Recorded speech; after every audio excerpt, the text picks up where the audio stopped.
সাথে থাকার জন্য ধন্যবাদ। সবশেষ বিরতির পর ফিরে এলাম। আপনাদের সবাইকে আরও একবার স্বাগত জানাচ্ছি একাত্তর সংযোগের আজকের আয়োজনে। উপজেলা পরিষদ নির্বাচন নিয়ে কথা বলছি। আমাদের সাথে যুক্ত আছেন গ্লোবাল টেলিভিশনের প্রধান সম্পাদক ও প্রধান নির্বাহী কর্মকর্তা সৈয়দ ইশতিয়াক রেজা, আছেন সরকার দলীয় হুইপ নজরুল ইসলাম বাবু এবং গণতন্ত্র মঞ্চের কেন্দ্রীয় নেতা এবং জেএসডি সাধারণ সম্পাদক শহীদ উদ্দিন মাহমুদ স্বপন। আপনাদের কাছে এবার ফিরতে চাই। প্রথমে নজরুল ইসলাম বাবু, আপনার কাছে যে প্রশ্নটি রাখতে চাই, আমরা দ্বাদশ জাতীয় সংসদ নির্বাচনে যেটি দেখলাম, স্বতন্ত্রদের আওয়ামী লীগেরই যারা স্বতন্ত্র হয়ে নির্বাচন করতে চেয়েছেন তাদেরকে নির্বাচন করবার সুযোগ দেওয়া হয় এবং সেই সময় আমরা দেখি তাদের মধ্যে যে সংঘাত সেটি খুব বড় আকারে স্পষ্ট হয়ে উঠল এবং সহিংসতার ঘটনাও ঘটেছে। তৃণমূল পর্যায়ের অনেক নেতাকর্মী তারা বলছেন যে সংসদ নির্বাচনে সেই যে পরিস্থিতি সেটি এই উপজেলা নির্বাচনেও হতে পারে। এমন সম্ভাবনা আপনারা কতটা দেখছেন? সিইসিও বলেছেন সংঘাতের আশঙ্কা রয়েছেন। সেটির ক্ষেত্রে আপনাদের এই বিষয়ে করণীয় কিছু ঠিক করেছেন কিনা? দেখুন, আমি পরিষ্কারভাবে বলছি যে কোনো সংঘাত সৃষ্টি হয় না।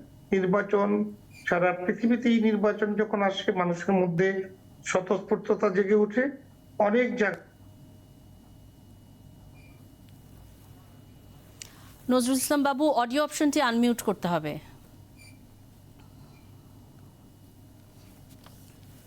নির্বাচনই বন্ধ করে দিবেন, তাইলে তো হবে না।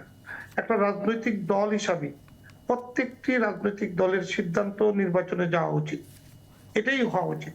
কিন্তু যারা নির্বাচন করছেন না, যাচ্ছেন না, তাদের কাছে আপনার এই প্রশ্নগুলির উত্তর কিন্তু চাওয়া উচিত। যারা নির্বাচনে যাচ্ছেন না তারা এই সংঘাত সৃষ্টির জায়গা করে দিচ্ছেন। আজকে নির্বাচন করছে, বিএনপি নির্বাচন করছে না, স্বপন ভাই বললেন ওনারা নির্বাচন করছেন না, এটা তো রাজনৈতিক জবাব হলো না। একটা রাজনৈতিক দল কেন নির্বাচনে যাবেন না? ওনারা যে কজ তুলে ধরেছেন বা তুলে ধরবেন সেটা আমরা জানি, কিন্তু এটা মোকাবেলা করার শক্তি কোথায় যদি জনগণকে তিনি তার পক্ষে যৌক্তিক কারণে পক্ষে না আনতে পারছেন না? তাদের সেই যোগ্যতা হারিয়েছেন। বিএনপি রাষ্ট্র শাসন বলেন, বিরোধী দল বলেন, সব ক্ষেত্রেই কিন্তু তাদের অনুশাসন প্রতিফলিত করতে পারেন নাই। তারা জনগণের কাছ থেকে যখন হেরে গিয়েছেন, এখন নির্বাচন করতে ভয় পান, জানেন যে নিশ্চিত করা যায়।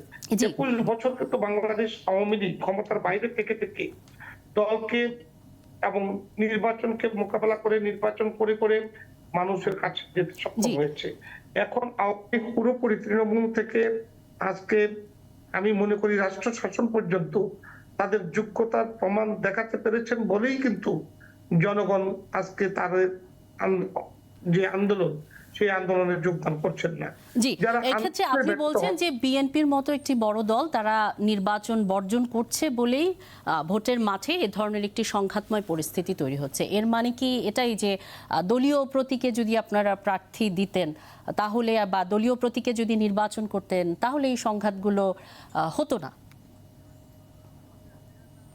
অবশ্যই না। আপনি দেখেন যে বিএনপি যদি আজকে প্রার্থী দিতেন তাহলে কিন্তু আওয়ামী লীগের প্রার্থীকে জয়লাভ করানোর চেষ্টা করতেন, বিএনপির পক্ষে কাজ করতেন, জনগণ স্বতঃস্ফূর্ত হতো। এখানে নির্বাচনকে প্রহসন করার জন্য তারা এই ফাঁদ আটেন। তাই বিএনপি গোলাপ পানিতে মাছ শিকার করতে করতে এখন দল থেকেই কিন্তু মানুষ চলে গিয়েছে। এই ভুল সিদ্ধান্ত এবং অরাজনৈতিক সিদ্ধান্ত বাংলার জনগণ কখনো মেনে নেয় নাই, আর মেনে নেওয়ার কোনো সুযোগও নেই। এটা কিন্তু প্রমাণিত হয়েছে। আজকে আপনি যেটা সংঘাত বলছেন, আমি বলছি অসংখ্য প্রার্থী নির্বাচনে অংশগ্রহণ করেছেন। যেদিন এই মার্কা তুলে দিয়েছেন সেদিন কিন্তু তাদের পরিচয় এখানে আর আওয়ামী লীগ নেই। সমমনা মানুষগুলি নির্বাচন করছে। এই সমমনা মানুষের মধ্যে কিন্তু সকল ভোটাররাই ভোট দিবেন যার যার মতে। জি, কিন্তু যখন কোনো মন্ত্রী বা এমপি তিনি তার স্বজনদের বা কোনো নির্দিষ্ট প্রার্থীর প্রতি সমর্থন চাইবেন বা এমন ধরনের বক্তব্য দিবেন যদি একে ভোট দেওয়া না হয় ওই এলাকার কোনো উন্নয়ন কাজ হবে না, সেটি তো আসলে কোনোভাবেই হতে পারে না। আসতে চাই শহীদ উদ্দিন মাহমুদ স্বপন আপনার কাছে। সেটি হচ্ছে দেখা যাচ্ছে যে যাদেরকে দল বহিষ্কার করছে তৃণমূল পর্যায়ে বিএনপির যে নেতাকর্মীরা রয়েছেন, যেহেতু বিএনপির সাথে আপনারা আন্দোলনে রয়েছেন সেই জায়গা থেকে প্রশ্নটি রাখতে চাই। তারা বলছেন যে দল বহিষ্কার করলেও তারা আসলে দলের সঙ্গে সবসময়ই থাকবেন, নির্বাচন কেন করতে চান সেটি তারা বলেছেন। এবং এই জায়গাটিতে তাহলে যে আন্দোলনে আপনারা আছেন সেই আন্দোলনে কি তৃণমূলকে বাদ দিয়ে আন্দোলন সফল করতে পারবেন? ধন্যবাদ আপনাকে। বিএনপি দলগতভাবে তার সিদ্ধান্ত এবং সেটি বাস্তবায়ন প্রক্রিয়া, তার জবাবদিহিতা কি হবে সেটা তারা নিশ্চয়ই তারাই বলবে। আমি যে কথাটি আপনাকে এখানে বলতে চাই সেটি হচ্ছে যে বাবু ভাই বললেন যে নিশ্চিত পরাজয় জেনেই তারা নির্বাচনে অংশগ্রহণ করে না। আবার ওনারা বলবার চেষ্টা করছেন যে নির্বাচনে অংশগ্রহণ করলে সেটি প্রতিযোগিতামূলক হতে পারে। একটি দেশের নির্বাচন ব্যবস্থা যখন ধ্বংস হয়ে যায়, যে নির্বাচন ব্যবস্থা ধ্বংস হয়ে গিয়েছে সেটি প্রমাণিত হয়েছে গত 15 বছরের অনেকগুলো নির্বাচনে, এবং স্থানীয় সরকার নির্বাচনে আমরা দেখি। জাতীয় নির্বাচনের কথা বাদে দিলাম, আপনি 14, 18, 24 সালের কথা বাদ দিয়ে যদি স্থানীয় সরকার যদি নির্বাচনগুলো দেখেন, সেই যে ব্যবস্থাটা নেই, যে ব্যবস্থাটা একছত্র আধিপত্য, ক্ষমতার প্রয়োগ, ক্ষমতা চর্চার জায়গা, সেখানে নির্বাচন নামক বিষয়টা যেখানে প্রহসনে পরিণত হয়েছে, সেখানে এই নির্বাচনে অংশগ্রহণ করার মধ্য দিয়ে দেশ, জাতি এবং জনগণের কোনো কল্যাণ আছে বলে আমরা বিশ্বাস করতে চাই না, বিশ্বাস করতে পারিও না। কারণ প্রথমত যে দায়িত্ব, যে কাজটি করার বিষয় আছে, যেটি আছে, যদি আপনি একটি স্থানীয় সরকার বলেন, আজকে যে কোনো নির্বাচনের ব্যবস্থার কথা বলেন, সেই ব্যবস্থাপনাটা যদি ত্রুটিমুক্ত করা যায় এবং কোন প্রক্রিয়ায় সেটি করলে সেই নির্বাচনটি জনগণের প্রার্থী বেছে নেওয়ার সুযোগটা তৈরি করবে, তার ইচ্ছার প্রতিফলনটা ঘটবে, সেই ব্যবস্থা আপনি ফিরে যাওয়ার আগ পর্যন্ত এই নির্বাচনী প্রক্রিয়া, যেটি রাজা ভাই বলেছেন যে আরো অনেকগুলো বছর যদি বিরোধী দল নির্বাচনে অংশগ্রহণ না করে, তাহলে আওয়ামী লীগ কোথায় গিয়ে দাঁড়াবে? আমরা সেই কথা বলতে চাই।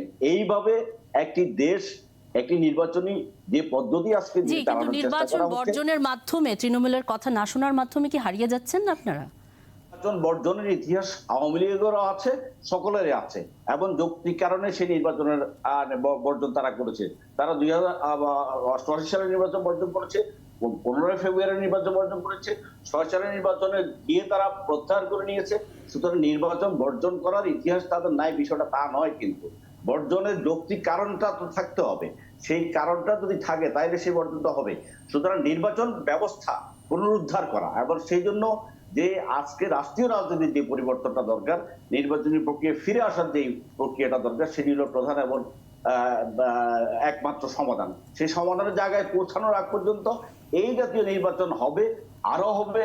আওয়ামী লীগ খেলবে, আওয়ামী লীগ বিদ্রোহ থাকবে, এবং তারা তাদের মতো করে গণতন্ত্র, হাইব্রিড গণতন্ত্র, কর্তৃত্ববাদী শাসন, যাই বলেন না কেন, যেদিকে নিয়ে যাচ্ছে দেশকে, সেটি হয়তো একটি গন্তব্যে তারা পৌঁছাবে।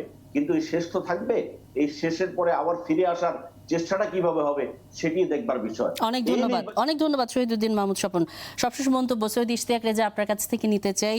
দুজনের আলোচনা থেকে আপনি মন্তব্য করবেন, এবং যে প্রসঙ্গ দিয়ে আমাদের আলোচনা শুরু হয়েছে, যে দলীয় যে সিদ্ধান্তের কথা নজরুল ইসলাম বাবু বলেছেন 30 এপ্রিল জানা যাবে, সেই সিদ্ধান্ত যদি বাস্তবায়ন আসলে ঠিক মতো করা না যায়, সেটি আওয়ামী লীগের জন্য কত বড় বিপদ হতে পারে, এবং তৃণমূলেও কি পরিবারতন্ত্র দেখতে পাচ্ছি কিনা আমরা? তৃণমূলে অবশ্যই পরিবারতন্ত্র কায়েম হয়েছে, গোষ্ঠীতন্ত্র কায়েম হয়েছে, এবং কোথাও কোথাও দেখবেন বিনা প্রতিদ্বন্দ্বিতায় নির্বাচিত হয়ে গেছে। এগুলোর পিছনে প্রত্যক্ষ মদত ছিল মন্ত্রী এমপিদের, এবং তারা এমন একটা সিস্টেম করেছে যে অনেকে নির্বাচন থেকে সরে দাঁড়িয়েছে। এবং জুনায়েদ আহমেদ পলকের শ্যালক তো সেই চেষ্টাটাই করেছিলেন, হঠাৎ একদম দাঁড়িয়ে যাওয়ায় না তাকে তিনি মানে অপহরণ করে মারার চেষ্টা করেছেন। কুমিল্লায় দেখেন, একটা উপজেলার চেয়ারম্যান, ভাইস চেয়ারম্যান একই পাড়ার, এবং আর কেউ দাঁড়ায়নি, নির্বাচনের আগেই তারা জিতে গেছেন। এখানে পরোক্ষভাবে পেছন থেকে ভয়ঙ্কর মদত ছিল এমপির কন্যা, আবার পৌরসভার মেয়র। এগুলো তো আওয়ামী লীগের মধ্যে আমরা দেখতে পাচ্ছি। ঢাকার অদূরে রূপগঞ্জে গাজী সাহেব এমপি, তার স্ত্রী একটা পৌরসভার মেয়র, তার ছেলে আবার উপজেলা নির্বাচনে দাঁড়িয়েছে। তারা তো সরছেন না, শাহজাহান খানের ছেলে সরছেন না, কিছু করতে পারবে না এদেরকে। দলের মধ্যে সেই অবস্থাটা নেই, সাংগঠনিক অবস্থা। নজরুল ইসলাম বাবু এখানে আছেন, দলীয় এমপিরা দলীয় সাংগঠনিক পদে থাকতে পারবে না, বাস্তবায়ন করতে পেরেছে। বিদ্রোহী প্রার্থীদের বিরুদ্ধে ব্যবস্থা নেওয়া হবে, অতীতে কোনো ব্যবস্থা নিতে পেরেছে। প্রত্যেকটা অঙ্গ সংগঠনের বিরুদ্ধে নানা ধরনের অভিযোগ প্রতিদিন আসছে। আজকেও পত্রিকায় দেখেন ঢাকা বিশ্ববিদ্যালয় সম্পর্কে ছাত্রলীগ হল দখল করে আছে, কিছু করতে পেরেছে। এগুলো দলের ভিতরে যখন দলীয় শৃঙ্খলার অভাব তৈরি হয়, তখন এটা প্রকট আকার নেয়, এবং এটাকে বিপদ মনে করলে বিপদ। আর তারা যদি মনে করে যে না, এটা কিছুই না, আমরা যে কোনো ভাবে উতরে যাব, তাহলে কিন্তু কিছু না। রাজনীতি আসলে একটা সময় গিয়ে ভয়ঙ্কর ভাবে ফিরিয়ে দেয়, তখন বোঝা যায় যে দলীয় শৃঙ্খলাটা কি প্রয়োজন ছিল। বিএনপির বিষয়ে আমি একটা কথা বলি, দেখেন ইমরান খানের দল কিন্তু পাকিস্তানের এখন যে উপনির্বাচন হচ্ছে সেখানে অংশ নিচ্ছে। তারা জানে এই নির্বাচনে তাদের দাঁড়াতে দেওয়া হবে না। তারা জানে তাদেরকে পাশ করতে দেওয়া হবে না, কিন্তু লড়াইয়ের ময়দানটা তারা ছাড়ে নাই। কিন্তু জি, রাজনীতি করবেন, তারা প্রতীক কিন্তু হারিয়েও আপনি- স্বতন্ত্রভাবে নির্বাচন করেছিল। আপনি রাজনীতি করবেন কিন্তু আবার ওয়াক ওভার দিবেন, লড়াই যদি না করেন তাহলে লড়াইয়ের জায়গা তৈরি হয় না। আইনগতভাবে নির্বাচনে যদি আপনি প্রতিদ্বন্দ্বিতা না করেন তাহলে নির্বাচনকে আইনগতভাবে প্রশ্নবিদ্ধ করার অধিকার পর্যন্ত হারিয়ে যায়। বিএনপি কি সেটা ভাবছে? আমার মনে হয় কখনো সেটা চিন্তা করছে না। অনেক ধন্যবাদ আপনাদের তিনজনকে আমাদের সাথে যুক্ত হবার জন্য। দর্শক, আপনাদেরও অসংখ্য ধন্যবাদ এতক্ষণ আমাদের সাথে থাকবার জন্য। এই ছিল আজকের একাত্তর সংযোগে। আগামীকাল আবারও দেখা হবে। সে পর্যন্ত ভালো থাকবেন আর একাত্তরের সঙ্গেই থাকবেন।